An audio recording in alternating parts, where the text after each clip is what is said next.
¿Qué tal? Muy buenas noches. Vamos a hacer un pequeño experimento. Vamos a hacer un segundo live. Creo que ya sea uno el lunes, una doble sesión. Hoy voy a hacer otra. Y la intención un poquito es centrar en la parte del martes, en la parte de la tarde, temas un poquito repetidos, un poquito explicados mejor y en la parte un poquito enfocarlos al futuro en este día. En particular a las respuestas a las preguntas que no tienen respuesta y yo darme también la oportunidad de aprender algunos temas nuevos que poco a poco irlos incorporando conforme los vaya explicando. Entonces, quiero hacer una pequeña recapitulación de lo que hemos estado viendo respecto a la memoria. Ya son varios, este es el cuarto tema de la memoria humana y por lo menos faltan dos más. Yo creo que siendo realistas, tres más. Sí tengo ganas de acabar porque, bueno, todavía de la memoria humana hay mucho que quiero ver, pero quiero hablar de robótica también. Tal vez eventualmente haga un proceso de intercalado. Lo iremos viendo conforme avancemos. Pero aquí el tema de la memoria es, pues recordamos que primero empezábamos a ver el funcionamiento, la anatomía general en particular, incluyendo un poquito sobre el premio Nobel. Y veíamos tres partes. Veamos primero cómo está el gyrus dentado. El gyrus dentado, que es quien recibe la información de los sentidos y de correlacionar la información para almacenarla, tanto para filtrar la información como para almacenar la información de correlacionada. Incluso veíamos que hay un mapa que posiblemente un mapa topológico o que se forma un mapa topológico y que esto permite encontrar áreas de baja densidad para filtrar la información. Muy buenas noches, Jesús. Muy buenas noches.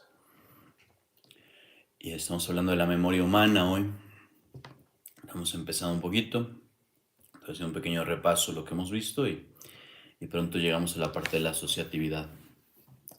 E incluso veíamos que en este proceso que se va almacenando la información de correlacionada, es decir, la memoria que va siendo un poquito nueva, la memoria que va siendo un poquito la información que va a ser diferente a la normal, vemos que todavía está muy lejos del proceso de recolección.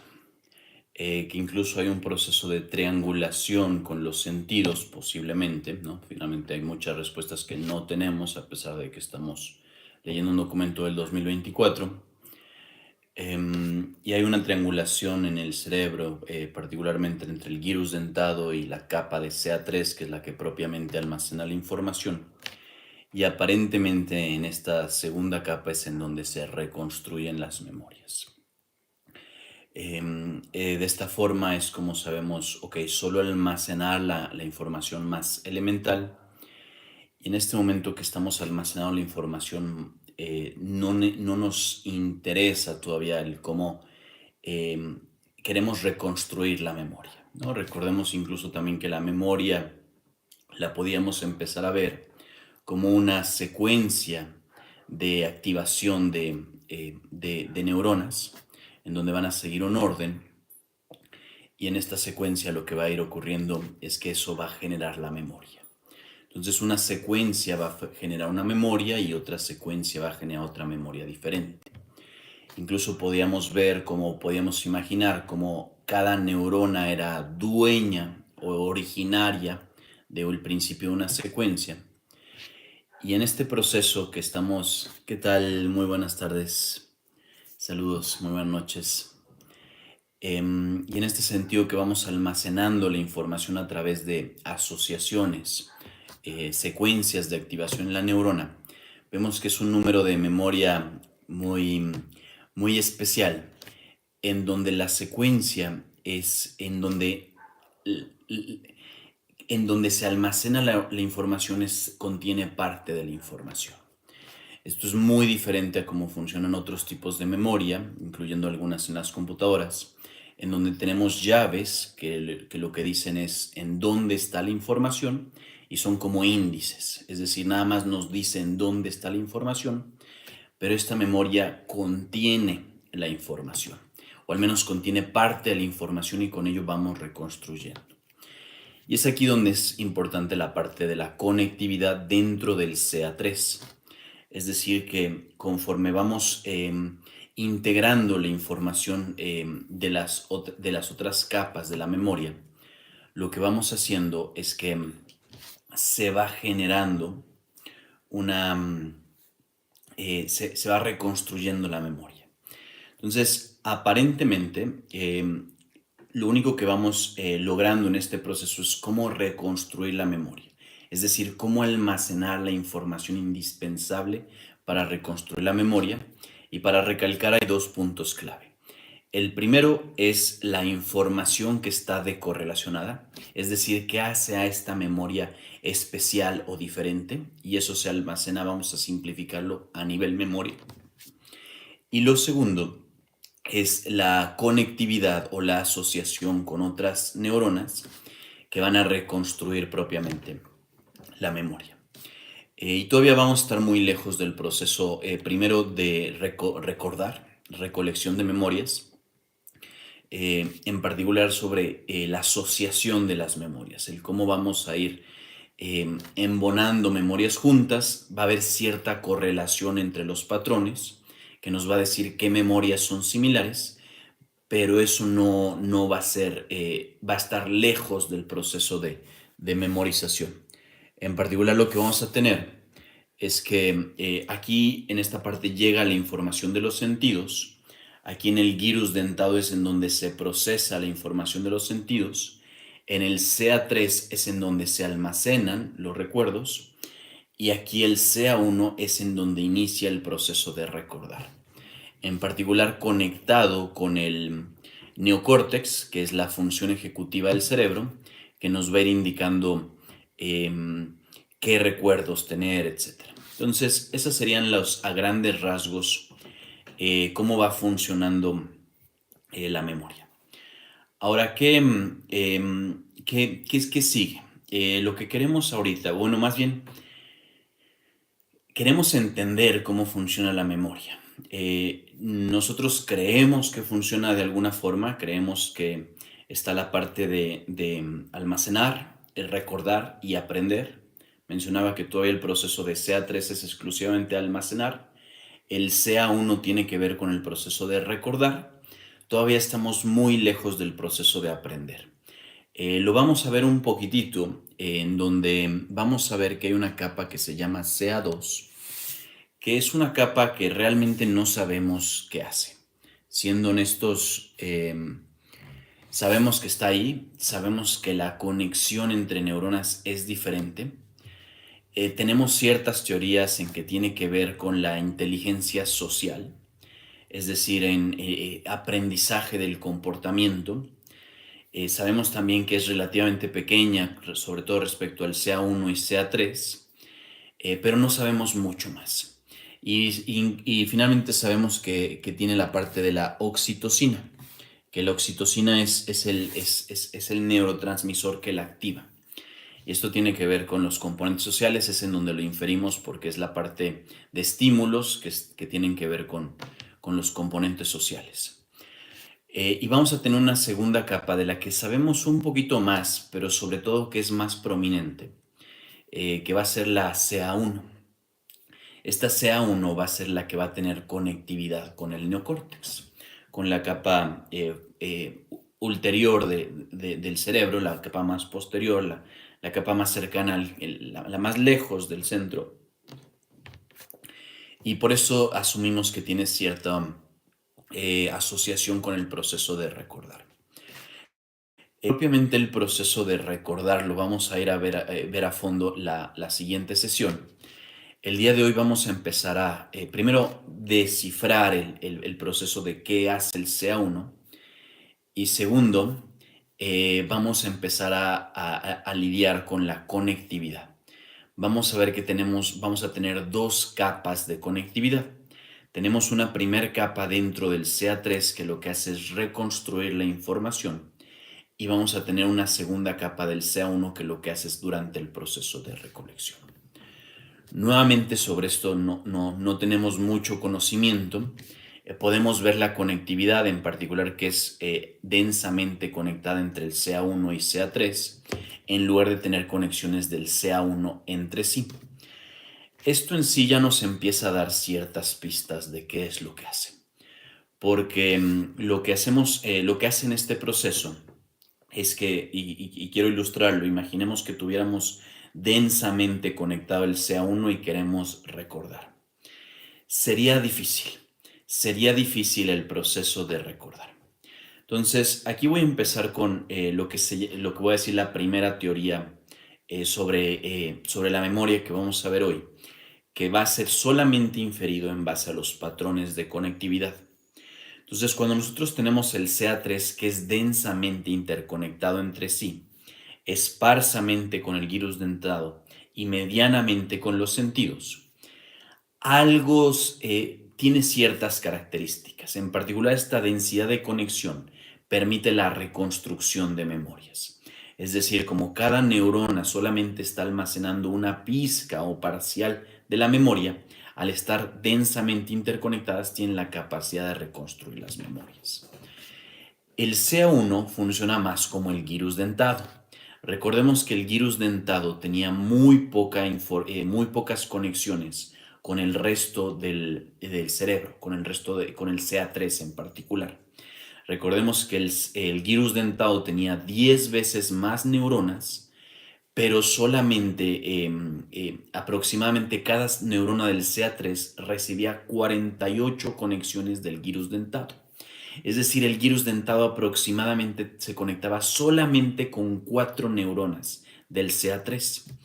Y la razón por la que hacía esto tenía que ver con el proceso de memorizar. Cuando nosotros vamos... me quiero detener un poquito aquí para que se entienda. Y quiero explicar el concepto del mapa topológico. Entonces, recordemos que lo que el gyrus dentado hace es filtrar la información y luego transformar la información para el almacenamiento. Ahora, ¿cómo va a filtrar primero la información? Y lo vamos a visualizar. Imaginemos que tenemos, tenemos las neuronas y vamos a decir que cada una constituye un punto en un espacio, por ejemplo, en un mapa. Y va a haber zonas del mapa que están muy densamente pobladas. Hay muchas memorias, hay muchas neuronas. Y va a haber zonas en donde está muy poco poblado. Nosotros en el proceso de ir seleccionando qué información queremos almacenar, qué memorias queremos guardar, lo que vamos a hacer es que vamos a seleccionar las partes del mapa que están menos densamente poblado, esparsamente poblado. Y es aquí en donde empieza a ser importante la parte del gyrus dentado. Es difícil pensar en cómo, pero vamos a imaginar que dentro del gyrus dentado tenemos una representación de la información que está almacenada. Recordemos, tenemos 10 veces más información en el gyrus dentado que en el cerebro. Entonces tenemos una representación y esta representación nos ayuda a seleccionar qué información es nueva, primero, y segunda, qué información tenemos para quitarle o transformar la memoria y solo contener la información nueva. En este proceso de selección de información, vamos a identificar qué neurona está libre y a través de este proceso vamos a almacenarla en el CA3. Hay una parte ligeramente importante que me gustaría especificar simplemente. ¿Cuál es la diferencia entre el gyrus dentado y el CA3? El CA3 propiamente está almacenando la información, mientras que el gyrus dentado contiene una representación de la información almacenada, es decir, una aproximación. Es como si estuviera comprimida la información y realmente la función del gyrus dentado es utilizar esta representación para filtrar la información. Entonces podríamos pensar que mientras que, ¿no? Pensando un poquito que el CA3 es como el disco duro de la memoria, de la mente, y el CA3 va a ser, y el gyrus dentado va a ser como el chip, por ejemplo, el que está pensando, por así decirlo. Y esta es la arquitectura que nos beneficia vamos a decir que este grado de conectividad esparso entre el gyrus dentado y el CA3 va a ser el grado ideal para no olvidar información, para no estarla sobreescribiendo continuamente. Y lo mismo podemos empezar a inferir sobre la conectividad entre el CA1 y el CA3, que como mencionaba es muy parecida esparsamente. Entonces, quiero explicar un poquito esta parte. Podríamos pensar que lo que realmente tiene el CA3 es un proceso aproximadamente como de un conocimiento del mundo, como una representación del mundo. Vamos a pensar que propiamente el CA3 lo que almacena es información nueva, almacena información pura. Propiamente no almacena memorias todavía, solamente almacena la información. Entonces, si nosotros, por ejemplo, descubrimos un nuevo color, un nuevo olor, un nuevo paisaje, un nuevo lugar, esa información va a ser almacenada en el CA3, pero no es una memoria en sí, es solamente la información. No tiene una coherencia, no tiene un orden, no tiene una relación, solo es información. Y vamos a ir, por supuesto, priorizando la información, por ejemplo, que sea la más valiosa, la que estemos continuamente utilizando, la que es nueva, la que nos causa más atención, más emociones. Pero vamos a pensar que propiamente el CA1 lo que hace es ya almacenar las memorias. Es decir, que transforma la información que estamos almacenando en el CA3, la transforma en memorias. ¿Y cómo lo va a hacer? Lo va a hacer a través de patrones de activación. Entonces, vamos a pensar, vamos a imaginar un poquito que tenemos cierta predisposición dentro del CA3 a través de su conectividad y recordemos, de la triangulación con los sentidos, de reconstruir memorias. ¿A qué me refiero con esto? Si nosotros, por ejemplo, digamos que tenemos en una neurona almacenada, por ejemplo, alguna característica de los perros, vamos a decir su pelaje, por ejemplo, vamos a decir que esa neurona que tiene esa característica del perro va a estar asociada frecuentemente con otras neuronas similares de perros que almacenan información relevante de perros. Cuando nosotros tenemos en el CA1, lo que nosotros vamos es almacenar memorias individuales. Y esto tiene que ver con el proceso de activación en las neuronas. Lo estoy simplificando un poquito, pero lo que podríamos ver es como que las neuronas del CA3 son las directoras que van a ir reconstruyendo la información. Entonces tenemos información almacenada, pero no tiene un orden, no tiene una secuencia en el tiempo, no tiene un significado, es pura información. Y lo que le vamos y lo que le da significado es el orden que le vamos a dar a la memoria. Hablábamos un poquito del perro, por ejemplo, y vamos a ver que si neuronas se activan simultáneamente o paralelamente, vamos a decir que esas neuronas representan dentro del tiempo un mismo concepto. Entonces, todas las neuronas relacionadas al perro se activan al mismo tiempo y nos proyectan en nuestra imaginación la figura de un perro.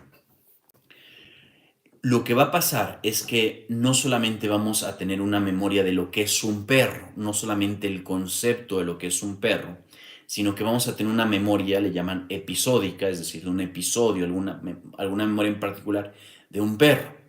tanto de un perro en particular como de un día, por ejemplo, de una situación con un perro. Y esto va a tener una secuencia. Entonces, no solamente vamos a tener el concepto del perro, también, por ejemplo, el lugar en donde ocurrió esa memoria, y esto se va a ir acumulando dentro, y esto va a ir generando un orden. Y este orden propiamente es el que se va a ir almacenando en la parte del CA1. Es decir, en la parte superior del cerebro humano, más bien del hipocampo, que va a ir ordenando o orquestando el proceso de activación entre neuronas para formarlos. Y entonces espero vaya quedando claro un poquito. Recibimos información de los sentidos, filtramos la información que es más valiosa, que es nueva, almacenamos la información en el CA3 y el CA1 reconstruye las memorias a partir de patrones que va memorizando. Entonces, ahí hay dos temas bien importantes y voy a empezar a hablar poquitito un poco sobre el neocórtex, la función que ejecuta el neocórtex. El neocórtex va a tener lo que le vamos a llamar células piramidales, en donde va a ir orquestando, pero de forma jerárquica, la información. Es decir, como que la va a ir clasificando en capas o en categorías. El neocórtex va a tener un proceso de comunicación dual con el CA1. Y esto fue algo que sorprendió mucho a los investigadores, porque ellos decían, entendemos por qué el neocórtex tiene comunicación hacia el CA1. Más bien, por qué el CA1 manda información al neocórtex en el proceso de recordar, por ejemplo. El neocórtex recibe la información de los recuerdos y podríamos también pensar que activa el recordar. Ese proceso de activar lo quiero dejar en paréntesis porque también el proceso de activar viene guiado por los sentidos. Entonces no es que solamente hay un solo sistema en el cerebro que va a activar qué memorias tenemos. Pero lo importante es que dentro de este neocórtex vamos a ir teniendo este proceso de recordar. Va a activar el proceso de recordar y va a obtener la información.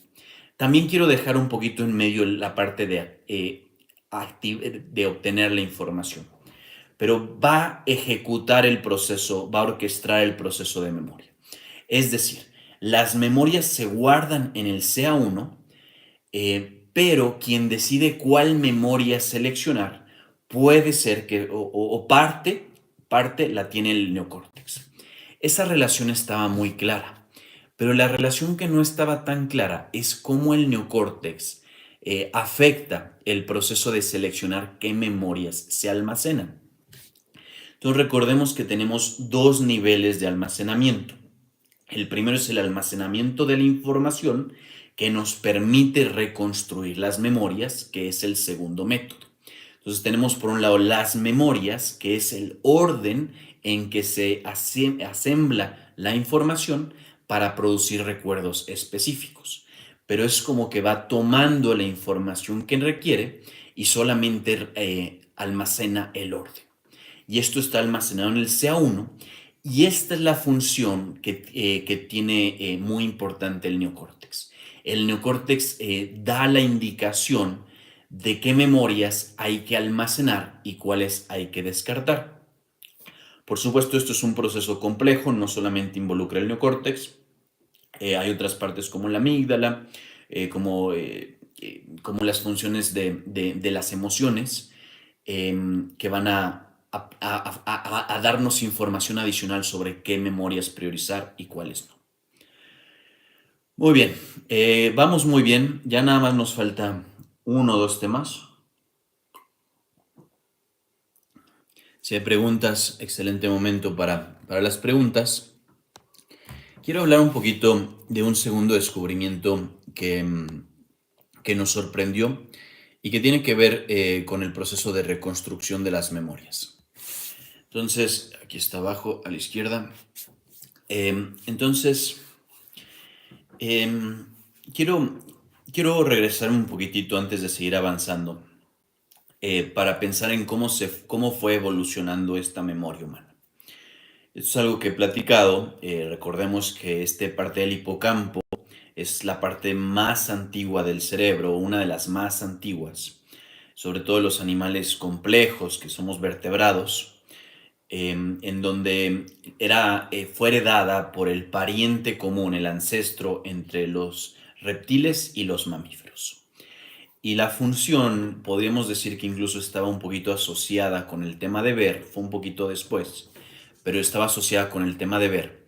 Y lo que hacía era crear una representación de la realidad. Entonces nosotros íbamos a tener un mapa de lo que estaba ocurriendo en el exterior y este mapa iba a estar dentro del hipocampo. Y este es el proceso en cómo en cómo se formó esta parte del cerebro.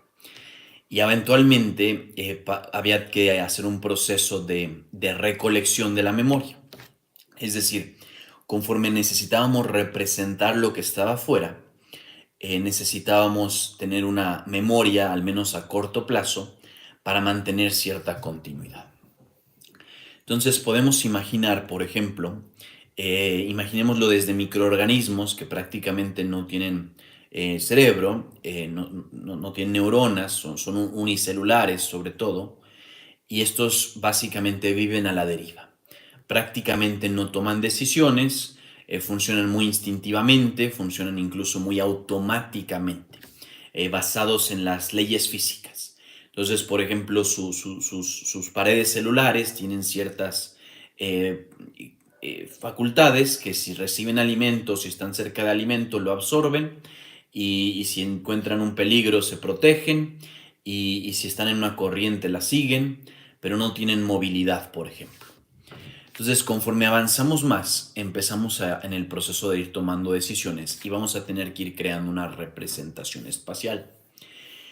Y es ahí en donde donde va a surgir lo que se le llama, ahorita creo que, saludos Manu. Y es ahí en donde va a surgir lo que se llama el córtex entorrinal. Y este córtex juega un papel muy importante en la representación espacial de las memorias o de la información propiamente. Y esa es una de las preguntas, así como que teníamos la pregunta de qué hace el CA1, esta es una segunda pregunta que vamos a tener, que es este córtex entorrinal, ¿cómo va a representar la información dentro del cerebro? Entonces, lo quiero empezar, primero quiero explicar lo que sí sabemos y de ahí las cosas que no sabemos, cuáles posibilidades habría. Entonces, aparentemente dentro del proceso de la representación espacial de la información, empezamos a notar que había patrones de células que se disparaban, que se activaban en patrones hexagonales. Esto nos creaba como una especie de polígono o de reconstrucción como de videojuego de la realidad, en donde íbamos a tener lo que le llaman células lugares o células de celda, ¿no? Como una celda como una rejilla, en donde íbamos a tener, saber qué estaba pasando dentro de un espacio. Y es así como funciona la memoria espacial, es la memoria más básica. Entonces podemos imaginar un poquito, y ahorita quiero hacer un par de comentarios, primero sobre los mamíferos y segundo sobre los objetos, pero podríamos imaginar que de forma muy básica tenemos un patrón en donde tenemos cierta, e incluso lo voy a hacer todavía más sencillo, tenemos cierta alineación magnética por ejemplo, al polo norte, al polo magnético de la Tierra, en donde tenemos este proceso orientado y ciertas células representan, y ahorita explico por qué digo eso, si estas células representan el... entonces están fijas. Entonces siempre sabemos al norte qué es lo que está ocurriendo. Y nosotros, en este caso, somos un punto dentro del mapa, estamos moviéndonos. Entonces, ahí es en donde empieza la primera información adicional, que vamos a tener la capacidad de asociar objetos a estos hexágonos o estas células espaciales, en donde nosotros tenemos en la memoria cierta, por ejemplo, reconstrucción de un objeto, como decía, como explicaba el concepto del perro, y vamos a asociarlo con esta parte, con la corteza etem- em, con la corteza entorrinal, y nos va a permitir identificar qué está pasando en ese lugar específico del espacio, del campo visual en este caso, o campo olfativo, o simplemente campo de conciencia. Ahora, lo que hacen los primates es un avance, y sobre todo los seres humanos. Es un avance primero de eficiencia y segundo de complejidad, porque en los primates específicamente, estas células están ligadas al movimiento de los ojos en particular, en donde conforme vamos a tener, en donde vamos apuntando nuestra vista, vamos a ir teniendo vamos a tener lo que está pasando. Pero en lugar de mantener el espacio fijo, vamos a ir moviéndolo respecto a nuestra vista. Entonces es relativo. Entonces podemos empezar a pensar cómo se vuelve más complejo eso, porque lo que teníamos asociado a cierto lugar del espacio va a ir cambiando también. Entonces, si teníamos algo en esta parte de la vista y movemos hacia acá, es, y nuestras células del lugar, ¿qué tal? Ay, espero que no te hayas despertado. Hay que.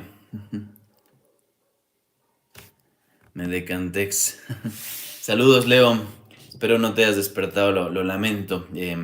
Habrá que silenciar el teléfono en las noches. Una disculpa. Voy a tratar, pero sí va a ser un nuevo tipo de lives, un poquito más nocturnos, más para pensar en el futuro de la inteligencia artificial. Una disculpa por la inconveniencia. Entonces, en este proceso vamos a ir viendo cómo la información o las células en particular se van a ir moviendo. Se van a ir moviendo, las células espaciales van a ir siguiendo a la vista. Y por supuesto, también los objetos van a ir siguiendo a la vista. Entonces, esto es interesante desde el punto de vista de qué está pasando. Porque incluso hay una hipótesis donde dice que realmente no las logramos detectar bien, que lo que nosotros creemos que son células espaciales no son. Pero podríamos pensar que vamos a tener en los primates dos mapas. Un mapa estático que representa cierta posición, em, y un mapa fijo, y un mapa dinámico que se va moviendo conforme nosotros nos movemos. Ahora, esto es importante, el por qué quisiéramos tener movimiento, porque conforme nosotros nos movemos, quisiéramos ir actualizando ese mapa.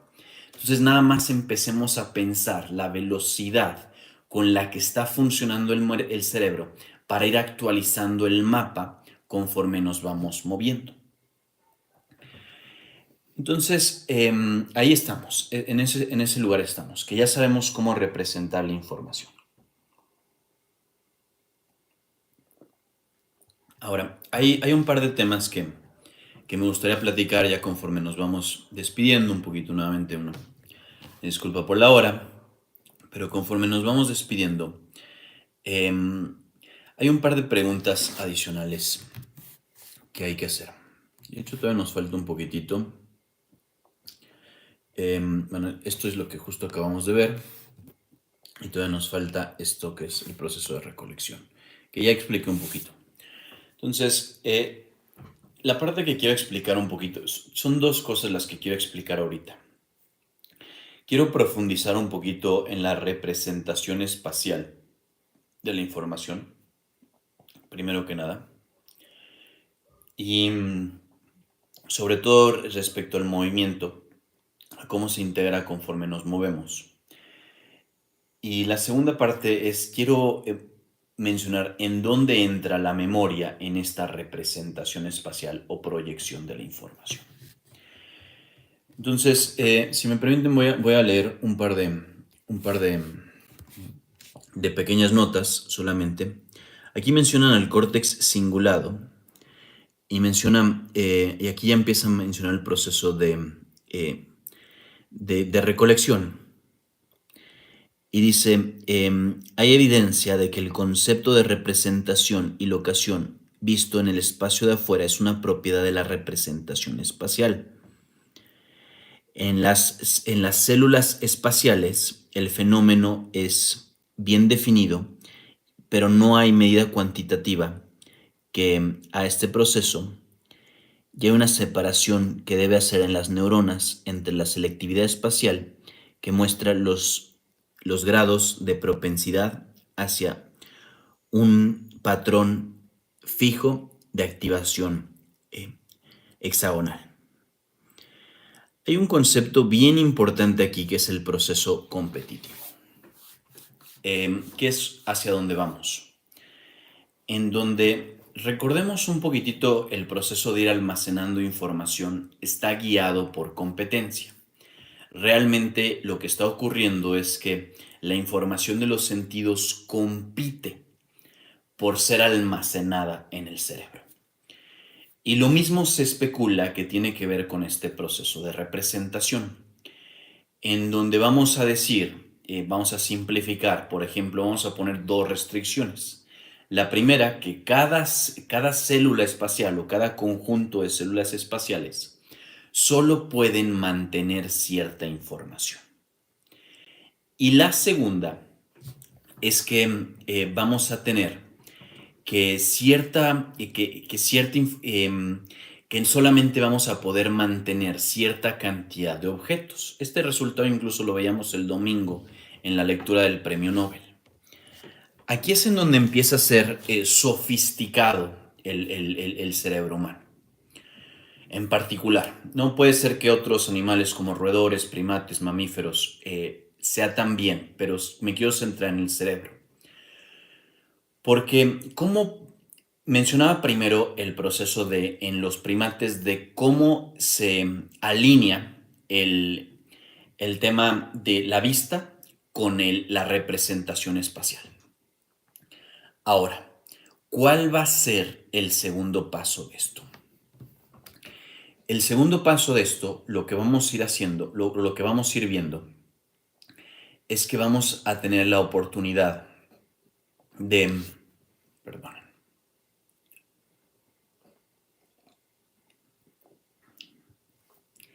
crear una representación entre los objetos. Es decir, vamos a decir que vamos a mantener constante en este proceso espacial, vamos a mantener constante el número de objetos que están siendo representados en el exterior, pero a su vez vamos a mantener un número de objetos y vamos a guardar ciertas relaciones entre los objetos.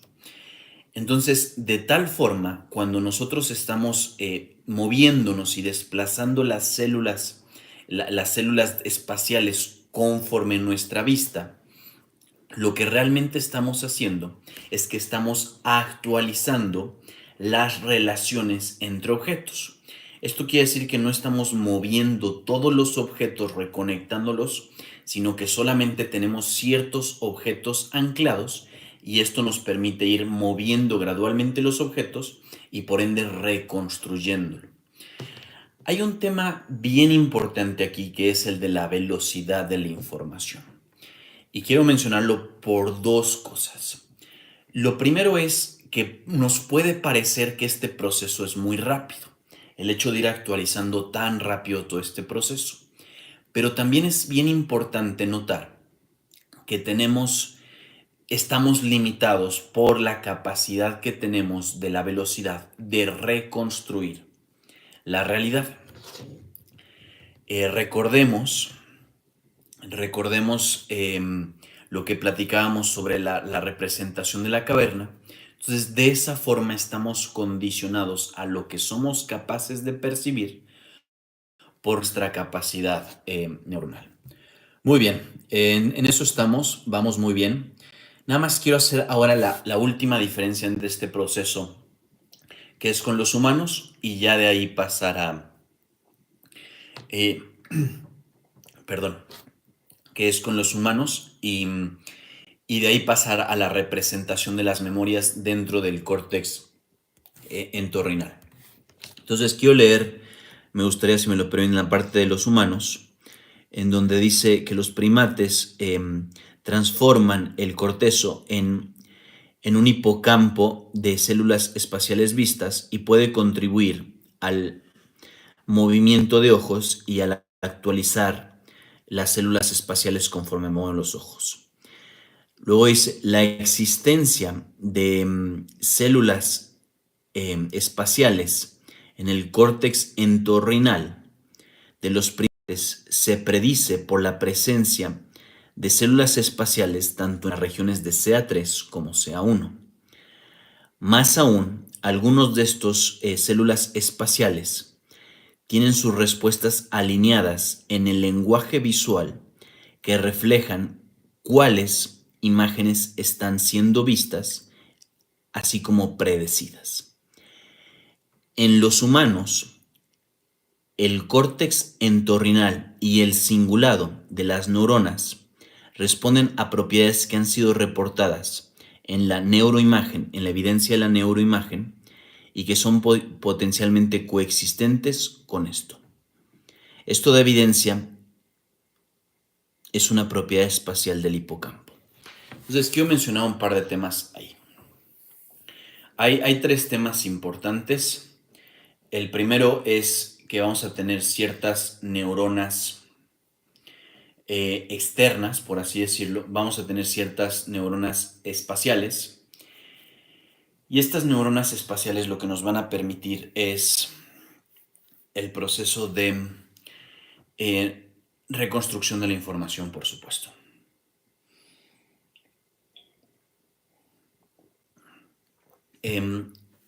Pero que van a estar asociadas en el CA1 y en el CA3.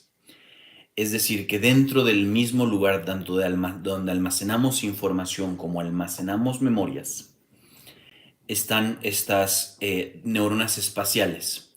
Y de esa forma, el proceso de proyección, podríamos pensarlo que no es un lugar como que se proyecte solamente, sino que hay varios lugares en donde se proyecta la información que nos van a dar origen, o al menos nos van a enlazar la información. Eso es lo primero.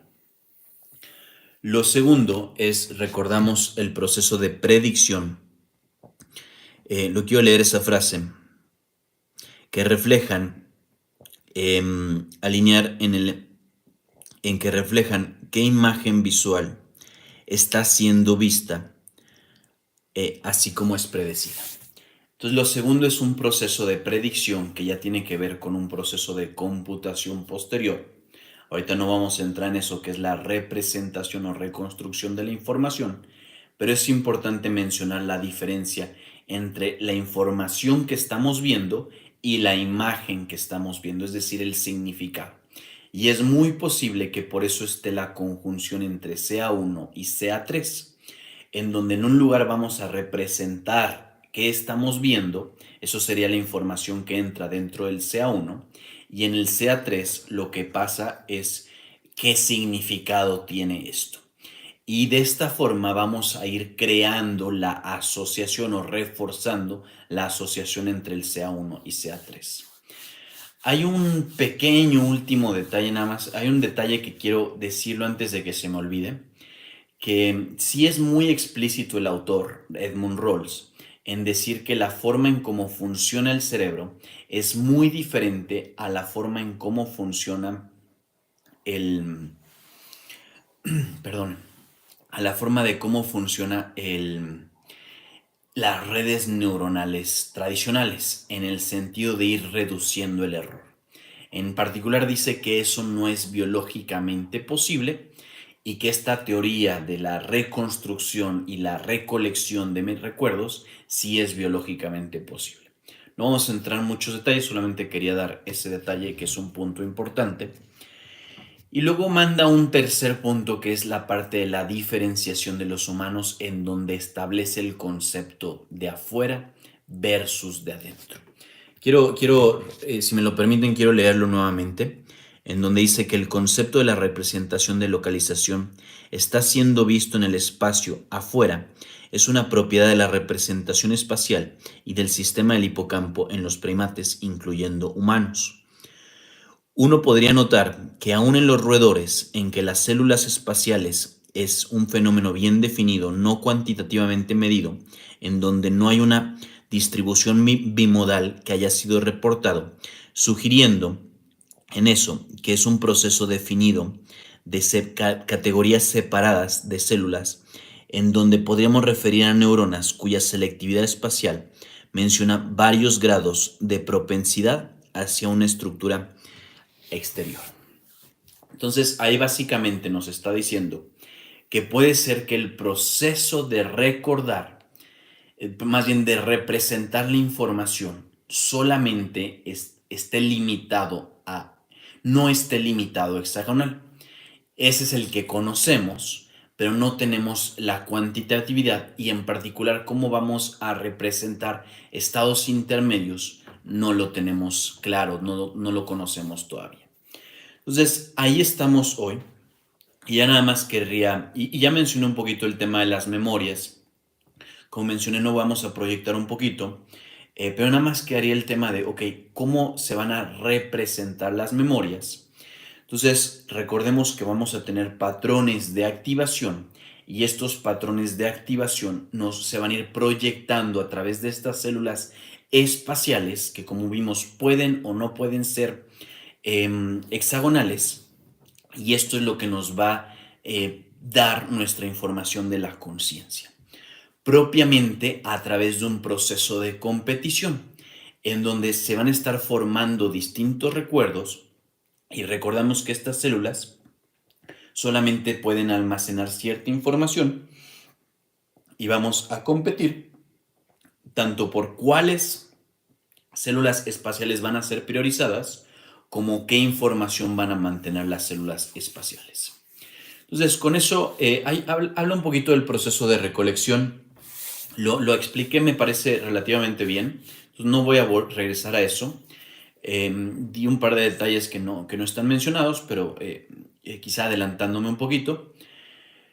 Pero creo que quedó claro. Entonces voy a hacer un breve resumen ya para despedirme. Muchísimas gracias para los que me acompañaron hoy. Sé que son temas ligeramente difíciles, pero ¿qué vimos? En particular hoy nos enfocamos en la parte de la asociación de las memorias, en particular en esta capa, en este módulo del cerebro que es el CA1, que es muy diferente al CA3 y que no necesariamente tenemos mucha información de qué hace.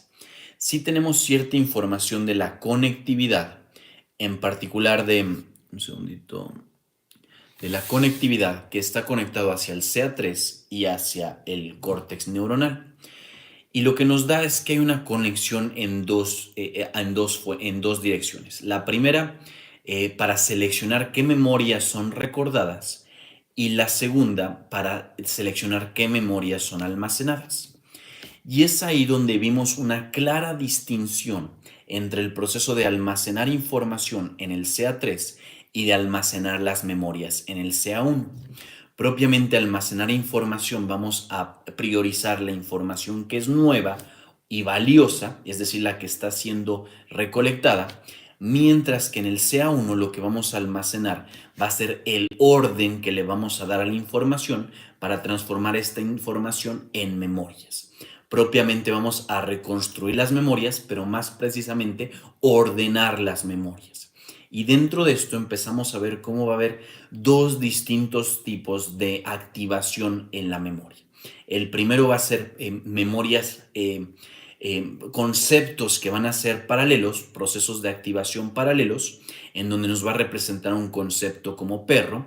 Y segundo, patrones que van a ser secuenciales, en donde va a ordenar el concepto de perro, por ejemplo, en cierto lugar.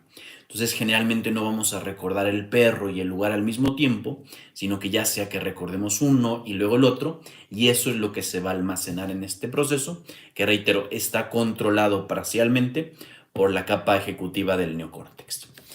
Y dentro de y pasando un poquito más allá de la conectividad de asociatividad de memorias, incluso hasta almacenamiento, lo segundo que vimos fue el proceso de cómo se representa la información en el espacio, en donde vamos a ver que tenemos estas células que sus procesos de activación son conjuntos, formando una cuadrícula hexagonal, no, perdón un poquito por la imprecisión, una retícula hexagonal eh, parecida a los videojuegos, en donde almacenamos la información, o más bien asignamos la información almacenada a lo que está pasando y somos capaces de reconstruir el mundo en base a nuestra memoria. Muy importante dentro de este proceso, primero es la evolución en los primates específicamente, que logran ser capaces de mover o hacer el proceso dinámico de revisar la información, de alinearlo con la vista, en el sentido de que en lugar de que el mapa exterior esté fijo, tenemos la posibilidad de ir transformándolo y podríamos hipotetizar que parte de eso es crear relaciones entre los distintos objetos que tenemos en la conciencia. Y de esta forma el proceso de actualización es relativamente eficiente al solo mover algunos objetos ancla e ir quitando algunos objetos que pasan al subconsciente. Y como punto final, vimos que estas células espaciales, primero que nada, no necesariamente son hexagonales, porque van a tener la capacidad de representar información tanto afuera como adentro. Y también segundo que vimos es que van a estar dispersas en distintas partes del hipocampo, y esto nos va a permitir, a través nuevamente de un proceso competitivo, seleccionar cuál es la información a la que le vamos a dar importancia. En particular, vamos a alinear el proceso que estamos recibiendo la información de los sentidos, que la vamos a mapear con información que hayamos almacenado antes, y también vamos a almacenarla con memorias, con las memorias almacenadas para darle significado. Y este proceso de alineación entre células temporales, tanto en el CA1 como el CA3, nos va a dar origen al fortalecimiento de memorias. Propiamente las memorias, conforme más van siendo recolectadas, recordadas, pero sobre todo conforme más van a ser utilizadas, es decir, que utilizamos durante nuestro proceso de percepción de los sentidos, se va fortaleciendo el vínculo, permitiendo que se puedan reconstruir con mayor fidelidad distintas memorias episódicas. Y eso fue todo. Fue de verdad que un placer. Quizá sería bueno, quizá los últimos minutitos, hacer una pequeñísima reflexión sobre algunos temas de los que nos puede servir en inteligencia artificial, también algunos temas que siguen después de esto. Primero que nada, por supuesto, lo que sigue es empezar a pasar. Vamos a ver de lleno la parte del aprendizaje, perdón, de la recolección. En particular vamos a entrar un poquito más de lleno a la parte del neocórtex. También vamos a entrar un poquito más de lleno a la recolección de los conceptos. Ahorita simplemente lo dejamos como neuronas siendo activadas en paralelo, pero la parte hacia la que gradualmente me quiero ir enfocando más es el proceso de aprendizaje. Lo hablamos poquitito en el parte de CA2, que es la memoria social que dicta el comportamiento a través de la oxitocina. En ese sentido, quiero empezar a ver cómo las memorias no solamente van formando un proceso descriptivo, sino también diagnóstico de la realidad, es decir, o prescriptivo de la realidad. Es decir, que nos empiezan a ayudar a tomar decisiones. Y esa parte es la que quiero empezar a aplicar a la parte de las predicciones. La parte de cómo vamos a ir almacenando cierta información para hacer predicciones más precisas sobre la realidad, que como lo hemos visto es el objeto fundamental o la función fundamental de la inteligencia, nuestra capacidad de predecir. Y en este sentido, nada más para recapitular lo que vimos hoy de aplicado a la inteligencia artificial, Veíamos hace la clase anterior cómo el proceso de memorización era muy diferente cuando teníamos en cuenta lo que hace el gyrus dentado. Es decir, que decorrelacionamos la información. Que en lugar de almacenar toda la información, solamente vamos a almacenar la información única. Pero ahorita estamos descubriendo un segundo concepto, que propiamente estamos diferenciando entre el proceso de memoria, de información y de memoria. Propiamente lo que involucra la memoria es darle un orden a la información. Entonces, lo primero es que simplemente seleccionamos qué información vamos a almacenar o a utilizar. Esto facilita mucho el proceso porque no estamos creando una división entre lo que es la correlación de las memorias y la correlación de la información. Es decir, va a haber memorias que estén asociadas, que sean muy parecidas, pero va a haber información que va a ser muy parecida. Por ejemplo, información relacionada a comida. Pero, sin embargo, la parte que es esta relación no es necesariamente lineal. Lo que quiere decir esto es que las memorias que pueden estar correlacionadas pueden ser muy diferentes a la información que está correlacionada. Y quiero poner el ejemplo de un viaje. Cuando estamos en un viaje vamos a vivir ciertas experiencias y vamos a tener cierta información, pero las experiencias pueden ser muy diferentes. Quizá fuimos a un parque de aventuras, luego fuimos a una comida, luego vimos algo en la naturaleza y luego el hotel y luego este tipo de temas son experiencias muy diferentes, son experiencias que están relacionadas, pero la información es potencialmente muy diferente. Y entonces el dividirlas, el asignarlas a distintas partes del cerebro facilita el proceso del aprendizaje. Entonces es un poquito hacia donde me quiero dirigir. En este proceso de predicción, recordemos que el beneficio principal de utilizar esta memoria es que al almacenar menos información tenemos capacidad de predecir más información. Entonces, lo primero que vamos a hacer dentro de este proceso de almacenamiento de información es que vamos a ir filtrando cuál es la información nueva o cuál es la información que nos sirve. Esto quiere decir que vamos a ir, imaginemos que estamos consumiendo datos de, por ejemplo, predicción de ventas. Queremos predecir cuál va a ser un buen cliente, cuál no va a ser un buen cliente. En este proceso de predicción de ventas conforme conocemos más clientes, vamos a ver que hay clientes distintos. Y esto vamos a guardar la información de los nuevos clientes. Todavía no vamos a hacer una asociación de aprendizaje. Simplemente estamos identificando que hay un nuevo tipo de clientes y esto lo vamos a almacenar. Si no lo utilizamos, lo vamos a olvidar, pero al menos en el corto plazo lo vamos a almacenar para poder ser utilizado. Entonces, ese es el primer punto que estamos tomando. Lo segundo es el proceso de la memoria. Y aquí es en donde propiamente estamos creando una asociación temporal en la información. Propiamente quiere decir que estamos generando un patrón de secuencias de cómo la nueva información se asocia con la información anterior. Entonces, por ejemplo, puede ser, y quiero poner un ejemplo muy sencillo, puede ser que el proceso de los clientes vaya a tener, primero, ¿por qué descubrimos a estos clientes?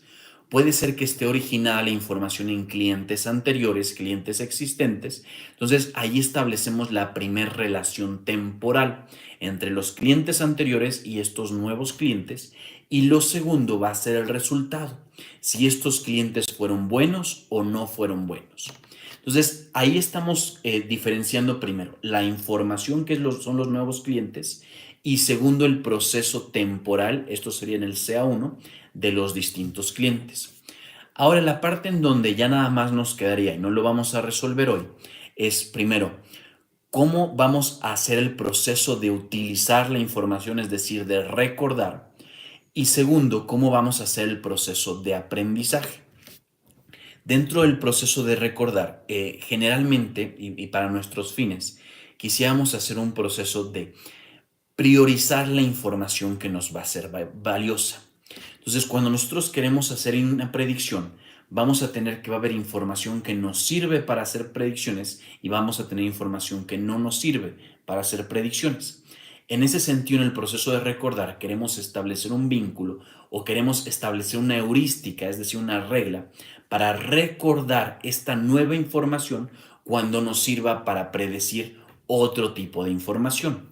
Entonces, por ejemplo, cuando nos encontremos con nuevos clientes, esto es parte de la información de los sentidos, cuando nos encontremos con nuevos clientes que se parecen a los clientes que recién almacenamos, que son diferentes, que son nuevos, vamos a utilizar esta información para hacer la predicción sobre estos clientes. Ese sería el primer proceso, el proceso de recordar, y recordemos que es competitivo.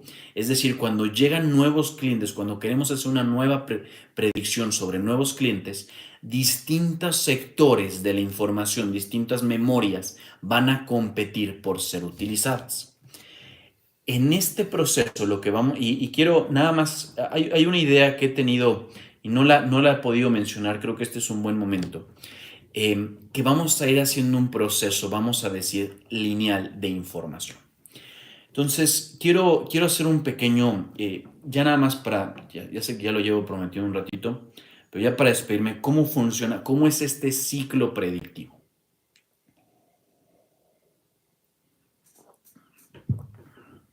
Entonces, vamos a ver que nosotros recibimos cierta información y tenemos que hacer una predicción. Entonces, lo que vamos a usar va a ser nuestra memoria para hacer la predicción.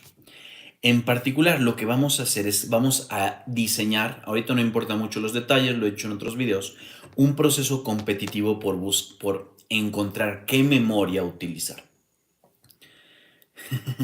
Saludos, César, bienvenido. Sí, ya casi nos estamos despidiendo. Esta es una nueva serie, El futuro de AI. Estamos viendo cómo funciona la memoria humana para aplicar algunas de las lecciones a sistemas de inteligencia artificial. Y ahorita justo estoy describiendo para una predicción. Entonces, lo primero que hacemos es cuando llega nueva información de los sentidos, aquí está, cuando llega nueva información de los sentidos, hay un proceso de competencia. ¿Qué tal? ¿Qué tal? Saludos. Hay un proceso de competencia por definir cuál es la memoria que vamos a utilizar para hacer la predicción.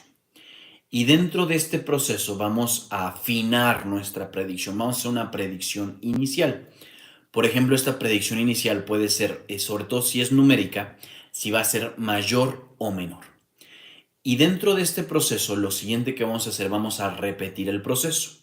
Vamos a través del CA3, que recordemos está la información de correlacionada, vamos a ver qué nos faltó en la información para hacer nuestra predicción y vamos a seleccionar otra memoria y vamos a volver a afinar nuestro proceso. Y así lo podemos hacer iterativamente hasta estar satisfechos con la predicción. Pero quiero nada más mencionar un último detalle bien importante de este proceso, que conforme vamos almacenando, vamos refinando la predicción, vamos a tener lo que le llamamos las células espaciales, que lo que hacen es mantener una conciencia o un estado de la información. Esto quiere decir que nosotros le vamos a dar cierta prioridad a ciertas células espaciales en base al proceso competitivo para que nuestra predicción no se desvíe demasiado de lo que estamos buscando realizar. Entonces, es decir, como que vamos a ir poniendo guías, anclas de no subirnos de tal rango, no bajar del tal rango, y eventualmente conforme vayamos explorando las distintas memorias, ir almacenando la información para quizá eventualmente hacer un proceso sintético final de decir, ok, dentro de toda esta exploración almacenamos estos datos, es decir, tenemos una representación espacial, ahora hay que integrarlos para hacer una decisión final. Y de esa forma se vuelve un proceso prácticamente piramidal en donde primero vamos, cuando terminamos de integrar toda la información relevante de los sentidos, lo que hacemos es que hacemos una sumarización o una síntesis de la información que recolectamos de acuerdo a los sentidos. Eso sí se puede implementar. Sí se puede implementar, no es sencillo. Justamente había una noticia hace poco, no me acuerdo, no fue cadena de pensamiento, fue otro nombre, cadena, en donde simplemente dejamos a los modelos de lenguaje pensar, iterativamente, incluso hasta discutir con ellos mismos. Entonces, este es un proceso ligeramente parecido, donde va integrando nueva información y va almacenando ciertos descubrimientos o ciertos conocimientos, y al final sintetiza todos esos descubrimientos, y los descubrimientos están almacenados en estas células espaciales que tienen cierta prioridad. Y con eso, mis estimados colegas, compañeros, pues terminamos. Muchísimas gracias por acompañarme hoy. Fue un placer para mí poder hablar sobre estos temas. Reitero, perdonen la hora, no es a propósito, la hora en que mejor me concentro, también la hora que me da estudiar, tiempo de estudiar, son temas difíciles. Si hay preguntas, las voy a estar atendiendo en los comentarios de forma síncrona. Hay muchos aprendizajes, ya lo iré dejando para los próximos videos y para los cortos, el sintetizar todo lo que aprendimos. Por lo pronto, me despido. Hasta luego. Gracias.